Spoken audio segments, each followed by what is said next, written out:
Assalamualaikum warahmatullahi wabarakatuh.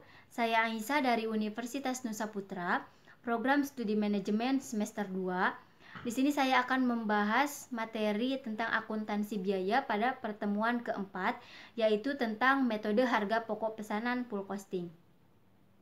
Oke, pengertian metode harga pokok pesanan. Metode harga pokok pesanan merupakan metode untuk pengumpulan biaya produksi untuk menentukan harga pokok produk pada sebuah perusahaan yang menghasilkan suatu produk atas dasar pesanan.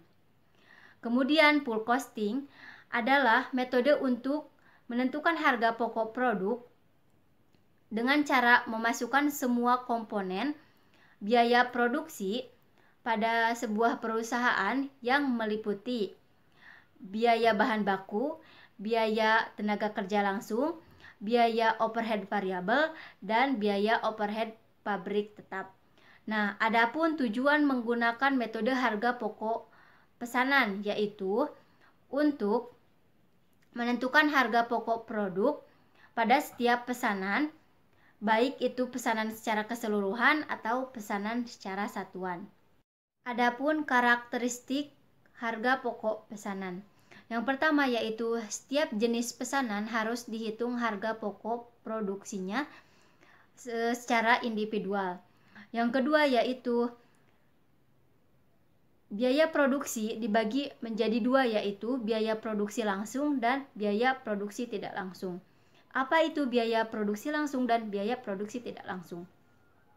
Biaya produksi langsung adalah biaya yang meliputi biaya bahan baku dan biaya tenaga kerja langsung. Sedangkan biaya tidak langsung atau sering disebut juga dengan biaya overhead pabrik. Biaya produksi langsung biasanya dihitung berdasarkan biaya yang sesungguhnya terjadi. Sedangkan biaya produksi tidak langsung biasanya biaya produksi yang dibebankan pada biaya di muka. Adapun karakteristik usaha perusahaan yang produksinya berdasarkan kepada pesanan. Yang pertama yaitu biasanya pada perusahaan tersebut produksinya terjadi secara terputus-putus.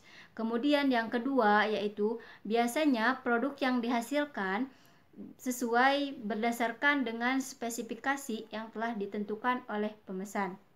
Kemudian karakteristik yang ketiga yaitu biasanya produksi ditunjukkan untuk memenuhi pesanan, bukan ditunjukkan untuk memenuhi stok atau persediaan di gudang. Manfaat harga pokok produk per pesanan. Yang pertama yaitu menghitung harga jual setiap pesanan yang akan dibebankan kepada pemesan.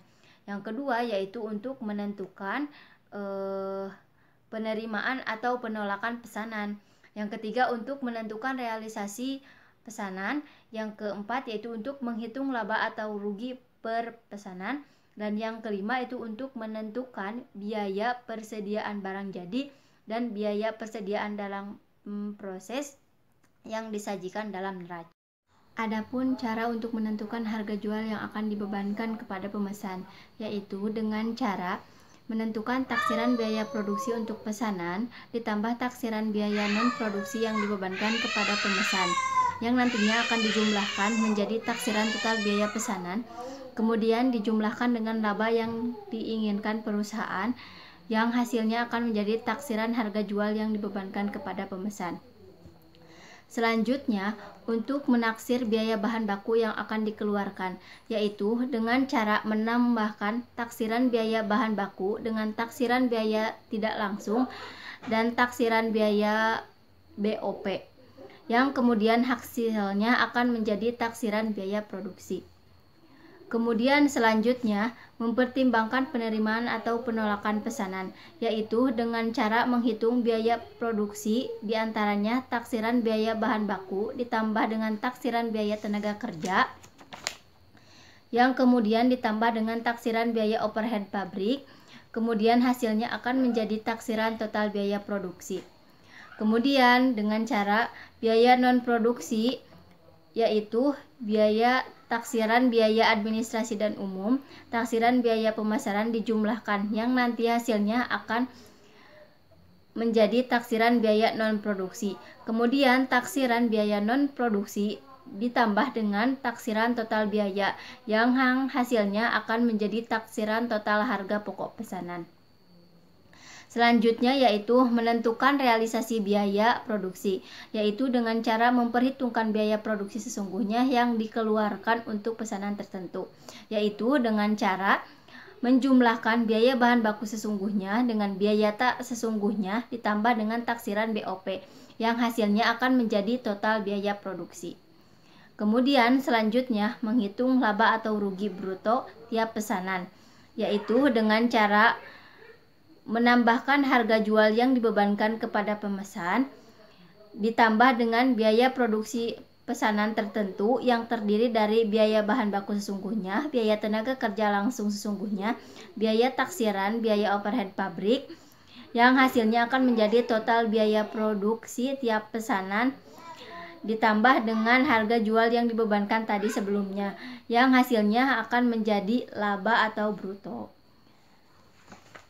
Baik, sekian dari saya. Mohon maaf bila ada kesalahan. Wabillahi taufiq wal hidayah. Wassalamualaikum warahmatullahi wabarakatuh.